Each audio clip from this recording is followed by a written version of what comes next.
வரஹ்மத்துல்லாஹி வபரகாத்துஹு. அன்புக்குரிய சகோதரர்களே, நேற்றைய தினம் தமிழக முதல்வர் அவர்கள் ஒரு அறிவிப்பை சட்டசபையில் செய்திருக்கின்றார்கள். பான் மசாலா மற்றும் குட்கா ஆகிய பொருள்களுக்கு தமிழகத்தில் முற்றிலுமாக தடை விதித்து ஒரு அருமையான ஒரு சட்டத்தை தமிழக முதல்வர் அவர்கள் பிறப்பித்திருப்பது மிகவும் வரவேற்கத்தக்க ஒரு விஷயமாக அனைத்து தரப்பு மக்களாலும் பார்க்கப்படுகின்றது. இந்த குட்கா மற்றும் பான் மசாலா, இந்த போதைப் பொருள்கள், இதனால் ஏற்படக்கூடிய பிரச்சனைகள் சொல்லவே வேணாம். வாய் புற்றுநோய் மற்றும் பல்வேறு விதமான பிரச்சனைகளுக்கு இந்த தீய பொருட்கள் காரணமாக இருக்கின்றது என்பதை கவனத்தில் கொண்டு இவைகளை தடை செய்திருப்பது மிகவும் வரவேற்கத்தக்க ஒரு விஷயமாக இருக்கின்றது. ஆனால் அதே நேரத்தில் இன்னொரு விஷயத்தையும் நாம் இங்கே கவனத்தில் கொள்ள வேண்டும். இந்த குட்கா, பான் மசாலா இவை ஏற்படுத்தக்கூடிய தீங்குகளை காட்டிலும் அதைவிட மோசமான ஒரு தீங்கை ஏற்படுத்தக்கூடிய ஒரு விஷயம் நாட்டில் அரசாங்கமே நடத்தி கொண்டிருக்கக்கூடியதை பார்க்கின்றோம். டாஸ்மாக் மதுக்கடைகளை அரசாங்கமே திறந்து வைத்துக் கொண்டு மதுவை அரசாங்கமே ஊற்றி கொடுக்கக்கூடிய ஒரு மோசமான நிலை இந்த நாட்டில் நிலவி வருவதை நாம் பார்க்கின்றோம். அப்படின்னும் பொழுது குட்கா, பான் மசாலாவை விட பல மடங்கு கேடு விளைவிக்கக்கூடியதாக இந்த மது இருக்கின்றதா இல்லையா? தடை விதிக்கிறதா இருந்தா முதல்ல இதுக்கு தடை விதிக்க வேண்டும். யானை போறது தெரியல, பூனை போறது தெரியுது அப்படின்னு இருக்கிறது இதை விட மிக மோசமான விளைவுகளை ஏற்படுத்தக்கூடிய ஒரு விஷயம் நாட்டில் நடந்து கொண்டிருக்கின்றது. அதை கவர்மெண்டே எடுத்து நடத்தி கொண்டிருக்கின்றது. அப்படின்னும் பொழுது அதை தடை விதிக்கிறது தான் ஃபர்ஸ்ட் விஷயம். இந்த குட்கா, பான் மசாலா இதெல்லாம் தின்றுட்டு எவனும் போய் தன்னுடைய மகனை கற்பழிக்கிறது கிடையாது. இந்த குட்காவையும் பான் மசாலாவையும் தின்னுட்டு எவனும் போய் பொண்டாட்டியை போட்டு அடிச்சு நொறுக்கிறது கிடையாது. இதை தின்னுட்டு போய் பல்வேறு விதமான கள்ள தொடர்புகளுக்கு இது காரணமாகவோ இந்த மாதிரியான பெரும் பெரும் விளைவுகளை ஏற்படுத்தக்கூடியதா இந்த குட்கா, பான் மசாலா கிடையாது. இந்த குட்கா, பான் மசாலா ஒருத்தன் போட்டான்னா அவன் வாய் வெந்து போய் அவன் வாய் புற்றுநோய் ஏற்படும். அவன் அளவுல அவன் பாதிக்கப்படுவான். இதுதான் உள்ள விஷயம். அதிகபட்சமா போனா என்ன, தின்றுட்டு துப்புவான்ல, அதுல சில பேர் பாதிக்கப்படலாம். இதுதான் இது ஏற்படுத்தக்கூடிய விளைவு. ஆனா இங்க நிலைமை என்ன, தண்ணி அடிக்கிறதுனால எவ்வளவு பெரிய பிரச்சனைகளை ஒவ்வொருத்தவனும் சந்தித்து கொண்டிருக்கிறான். நாட்டில் கள்ள தொடர்பு அதிகமாறதற்கும், நாட்டில் விபச்சாரம் பெருகுவதற்கும், நாட்டில் பல்வேறு விதமான பிரச்சனைகள். சின்ன ஒரு டீ குடிச்சிட்டு ₹1 மீதம் இல்லையா அப்படின்றதுல என்ன அப்படின்னா, தண்ணியை போட்டுட்டு போய் சில்லறை காசு தரலன்னு சண்டையில கொலை வரைக்கும் போகக்கூடியதை பார்க்கின்றோமா இல்லையா? இவன் தண்ணியை போட்டு பொண்டாட்டி பிள்ளைகளை அடிச்சு பொண்டாட்டி பிள்ளைகள் தற்கொலை செய்யக்கூடியதை பார்க்கின்றோமா இல்லையா? பொண்டாட்டி பிள்ளைகளை பிச்சை எடுக்கக்கூடிய நிலைக்கு தள்ளக்கூடியதை பார்க்கின்றோமா இல்லையா? அப்ப இந்த மதுனால ஏற்படக்கூடிய கேடுகள் கொஞ்சம் நஞ்சம் கிடையாது. இதனால ஏற்படக்கூடிய கேடுகளை பட்டியல் போட்டா அதே ஒரு மாசத்துக்கு பேசி கொண்டிருக்கலாம்.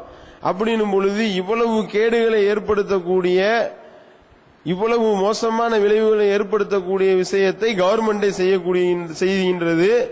இந்த பக்கம் குட்கா, பான் மசாலாக்கு நாங்க தடை விதிக்கிறோம். தடை விதிங்க, கரெக்டு தான். ஆனா இதை விட மோசமான விஷயம் இருக்கின்றதே. இது வாயை மட்டும் பாதிக்கக்கூடியதாக இருக்குன்னா, இது மூளையை பாதிக்கக்கூடிய விஷயமாக மது இருக்கின்றதே. மனிதனுடைய மூளையை மழுங்கடிக்கக்கூடிய வேலையை செய்து கொண்டிருக்கின்றதே. அப்படிப்பட்ட விஷயத்தை நீங்கள் தடை விதித்தீர்களா? அப்ப மூளை உள்ளவன் என்ன செஞ்சிருக்கணும் என்றால், மூளையை பாதிக்கக்கூடிய விஷயத்துக்கு தான் முக்கியத்துவம் கொடுத்திருக்க வேண்டும். ஆனா அந்த வேலையை செய்யல. மாறாக இந்த ஒரு வேலையை செய்திருக்கின்றார்கள். இதை வரவேற்றாலும் இதுதான் முதல்ல களை எடுக்கப்பட வேண்டிய ஒரு விஷயமாக இந்த மது இருக்கின்றது. ஆனா நிலைமை என்னன்னா, அப்படியே உல்டாவா இருக்கிறத பாக்கிறோம்.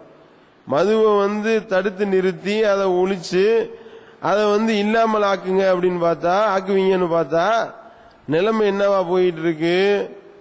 எப்படா குடிகாரங்களை கூட்டுறது, எப்படி மனுஷனுக்கு இங்க உள்ள தமிழ்நாட்டு மக்களை குடிமகன்களாக ஆக்குறது அப்படின்றதற்கு அரசாங்கம் உட்கார்ந்து திட்டம் தீட்டுறான். அரசு அதிகாரிகள் எப்படி இவங்க குடிச்சது இந்த தடவை 20 கோடி ரூபாய் அளவுக்கு தான் போன வருஷம் குடிச்சிருக்காங்களாம். இந்த வருஷம் மக்கள் 25 கோடி ரூபாய் அளவுக்கு குடிக்க வைக்கணும் இவங்கள. இதுக்கு என்ன நம்ம செய்யலாம் அப்படின்னு சொல்லி இதற்கென்று சிறப்பு ஆலோசனை கூட்டங்களை போடுறாங்க. பாக்குறோமா இல்லையாங்க? எந்த அளவுக்குன்னா அந்த ஜனவரி மாசம் 3 நாள் தொடர்ச்சியா மதுக்கடை லீவு வந்துச்சா இல்லையா? அது திருவள்ளுவர் தினம், வள்ளலார் தினம், மீலாடி நபின்னு வரிசையா குடியரசு தினம் 3 நாள் லீவு விடுறான். இந்த 3 நாள் லீவு விட்டா இவங்களுக்கு தூக்கமே இல்லை. குடிகாரங்களுக்கு தான் தூக்கம் வரக்கூடாது. 3 நாளுக்கு சரக்கு கிடைக்காம போச்சு, என்ன செய்யலாம் அப்படின்னு. விக்கிறவங்களுக்கும் தூக்கம் வர மாட்டேன்னு. என்னடா அப்படின்னா இந்த மாசத்தினுடைய இலக்கு இத்தனை கோடி ரூபாய்க்கு விற்கணும்னு தலைமை கட்டளை போட்டிருக்கிறாங்க. இத்தனை கோடி ரூபாய்க்கு விற்பனை நடக்காம போனா நம்மள டிஸ்மிஸ் பண்ணாலும் பண்ணிருவாங்களோ என்னவோ.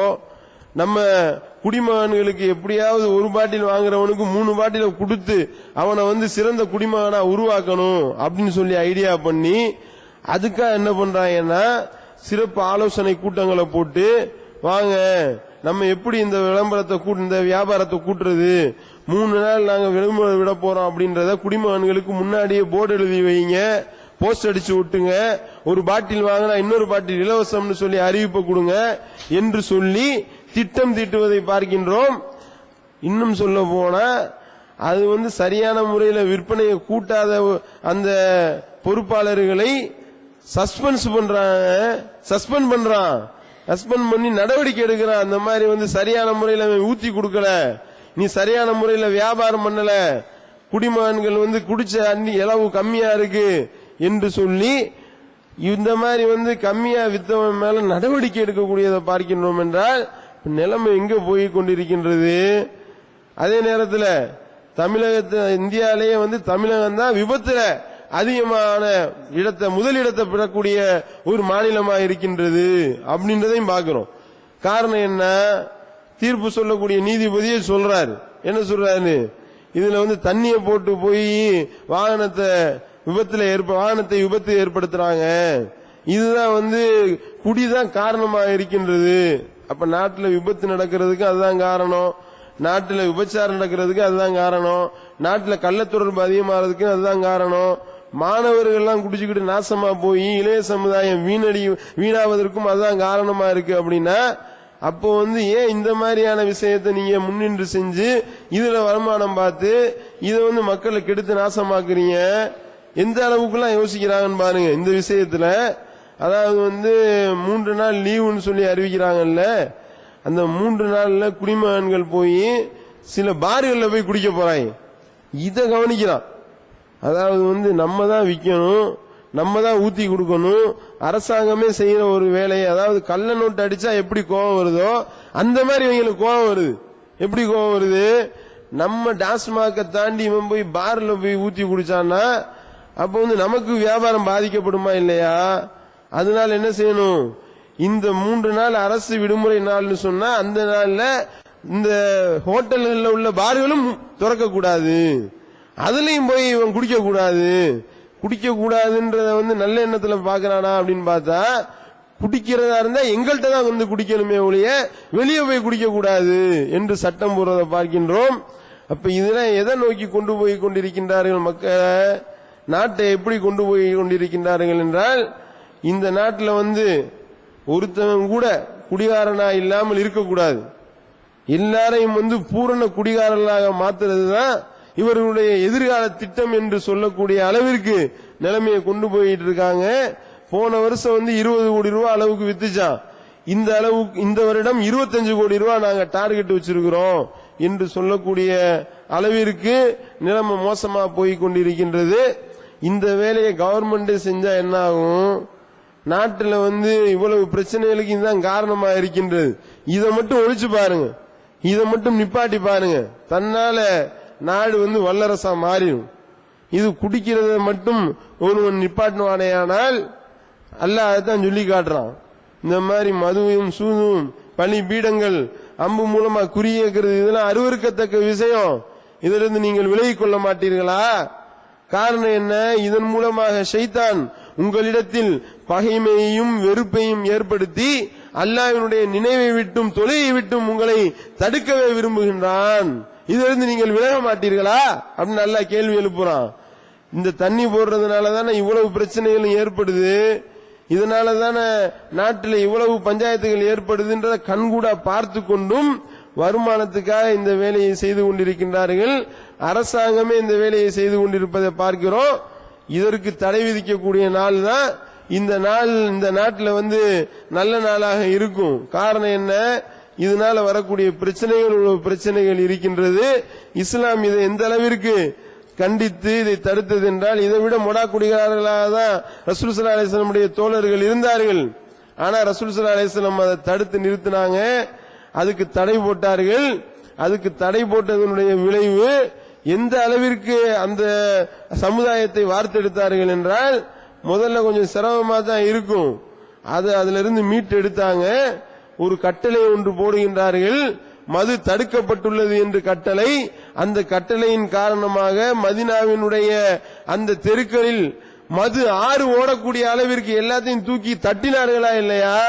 அப்படிப்பட்ட ஒரு சூழ்நிலையை நபிகள் நாயகம் ஸல்லல்லாஹு அலைஹி வஸல்லம் அவர்கள் ஏற்படுத்தினார்கள்.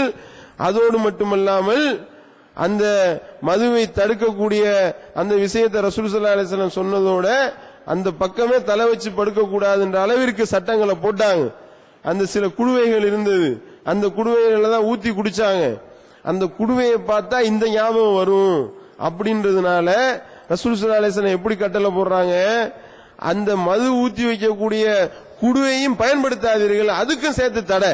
இவன் குடிக்க கூடாதுன்னு முடிவெடுத்து வச்சிருப்பாங்க. அப்படி முடிவெடுத்து வச்சிருக்கிற நேரத்தில் அந்த குடுவையை பார்த்தா மது ஞாபகம் வந்துடும். அப்படி மது ஞாபகம் மதுவின் பக்கம் போய்விடக் கூடாது என்பதற்காக ரசூல் ஸல்லல்லாஹு அலைஹி வஸல்லம் அவர்கள் அந்த குடுவையும் பயன்படுத்தாதீங்க அப்படின்னு கட்டளை போட்டதை பார்த்தோம். பின்னாடி பிற்காலத்தில் ரசூல் ஸல்லல்லாஹு அலைஹி வஸல்லம் அவர்கள் அந்த தடையை வாபஸ் வாங்குறாங்க. அப்பன்னா மதுனா என்னன்னே மறந்து போச்சு. அப்படியா மதுனா அப்படி ஒண்ணு இருக்கோ அப்படின்னு சொல்லக்கூடிய அளவிற்கு நிலைமை வந்தவனையும் ரசூல் ஸல்லல்லாஹு அலைஹி வஸல்லம் அவர்கள் அந்த குடுவையெல்லாம் பயன்படுத்தலான்னு அனுமதி கொடுத்ததை பார்க்கிறோம். இப்படிப்பட்ட ஒரு சமுதாயத்தை வார்த்தெடுத்ததனுடைய விளைவு ரசூல் ஸல்லல்லாஹு அலைஹி வஸல்லம் அவர்கள் ஒரு ஆட்சி நிறுவக்கூடிய ரசூல் ஸல்லல்லாஹு அலைஹி வஸல்லம் அவர்களுடைய மூலமாக இந்த இஸ்லாம் மார்க்கம் பரவக்கூடிய ஒரு நிலையை அல்லாஹ் ஏற்படுத்துறான். காரணம் என்னன்னா சிந்தனை தெளிவுதான். இந்த சிந்தனை இது இறையச்சத்தினுடைய வெளிப்பாடாக மதுவிலிருந்து மக்களை மீட்டெடுத்து ஒரு மிகப்பெரிய ஒரு சிறப்பான ஒரு சாம்ராஜ்யத்தை ரசூல் ஸல்லல்லாஹு அலைஹி வஸல்லம் உருவாக்கினார்களா இல்லையா? அந்த மாதிரி நாட்டு மக்களுக்கு நீங்க நல்லது செய்யறதாக இருந்தால் மதுக்கு தடை போட்டு பாருங்க. மதுக்கு தடை போடுவீர்களே ஆனால் இதனால ஏற்படக்கூடிய பல பிரச்சனைகள் ஓஞ்சு போயிடும். பார்த்தோமா இல்லையா? அந்த ஒரு 3 நாள், இந்த ஒரு 3 நாள் மட்டும், இந்த 3 நாள் டோட்டலா கடை அடைச்சானா இல்லையா? அந்த 3 நாட்கள் திரும்பவும் வராதா என்று போலீசார்கள் ஏக்கம் அப்படின்னு போடுறான். காரணம் என்ன? இந்த 3 நாள்ல வெட்டுக்குத்து தகராறு இல்ல, அடிதடி பஞ்சாயத்து இல்ல, கொலை கேஸ் இல்ல, கொள்ள கேஸ் இல்ல, விபத்து இல்ல, எல்லாம் பட்டியல் போட்டாங்களா இல்லையா? சிவகங்கை மாவட்டத்தினுடைய அந்த போலீசார்கள் அதுல பதிவு செய்யக்கூடிய வழக்குகளுடைய எண்ணிக்கையை பார்க்கிறான். மொத்தத்துக்கே 3 வழக்கோ 4 வழக்கோ தான் மொத்தத்துக்கே பதிவு செய்யப்படுது. என்னடா அப்படின்னா குடிச்சிட்டு பஞ்சாயத்து பண்றவன் இல்ல, 3 நாள் குடிக்கிறதுக்கு வாய்ப்பு இல்லாத நிலையில எவனும் எந்த தப்பும் பண்ண மாட்டான். அப்போ ஒட்டு மொத்தமா இதே மாதிரி நீங்க கொண்டு வந்தீங்கன்னா நாடு சுபிச்சமா இருக்குமா இல்லையா? அப்போ காவல்துறையில ஆள் பத்தல, இந்த பஞ்சாயத்தெல்லாம் வராது. உங்களுக்கு வேலையே இல்லாம போயிடும், இருக்கிற ஆளுக்கு வேலை இல்லாம போயிடும், இருக்கிற ஆளுகளை குறைக்கக்கூடிய அளவிற்கு நிலைமை உருவாகும். அதுல நீங்க கணக்கு பண்ணி பார்த்தா பல கோடி ரூபாய் மிச்சமாகும். இந்த 25 கோடி ரூபாய் வருமானம் சொல்றாங்கல்ல, இதை விட 50 கோடி ரூபாய் மிச்சமாகும். அப்படிப்பட்ட ஒரு நிலையை தமிழக அரசு எடுக்க வேண்டும் என்பதை கோரிக்கை வைத்து, அதே நேரத்தில் இந்த மதுனால ஏற்படக்கூடிய தீங்குகளை நாம பிற சகோதரர்கள் மத்தியிலையும் பிற சகோதரர்கள் மத்தியிலையும் கொண்டு போய் சேர்க்க வேண்டும் என்று கேட்டு நிறைவு செய்கின்றேன். வாயிதவான அல்ஹம்துலில்லாஹி ரப்பில் ஆலமீன்.